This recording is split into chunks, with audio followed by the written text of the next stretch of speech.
The Treasury's furlough scheme, which has subsidised the wages of up to 9.5 million employees, was due to end tonight. But it's now been extended across the UK for another month, as our business correspondent Katy Austin reports. This was the Zimbri restaurant in Bournemouth in August, busy with Eat Out to Help Out diners. From Thursday, it will, alongside all other pubs and restaurants in England, have to close for a month and once again put staff on furlough. A lot of businesses only just came out of this last lockdown. A lot of businesses won't come out of the second lockdown. Furlough will help employees. It will not save businesses. Then will need to be more grants, VAT, rates. The owner of this beauty salon in London fears either demand for her services will plummet again or she'll have to close. The furlough will not be enough. Yes, it does help, and I know it's difficult, but it won't be enough. We do need money. We do need to get assistance and support. We won't be able to do it otherwise. I've got to pay rent. The British Retail Consortium said the new England-wide restrictions amount to a nightmare before Christmas.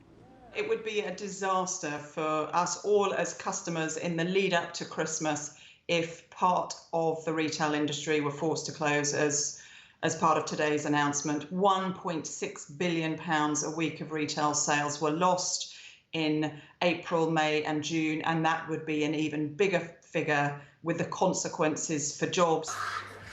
The furlough scheme, which was meant to end today, lives on for another month. But for hard-hit sectors, including aviation and hospitality, a fresh lockdown of this length is the nightmare scenario. And Katy joins me now. Katy, the Treasury has thrown so much money at this already, and now this extension of furlough. That's right, the cost to the public purse continues to mount as the government tries to limit the damage caused by the coronavirus restrictions it is imposing. Now, the furlough scheme was already coming in at a price tag around £40 billion.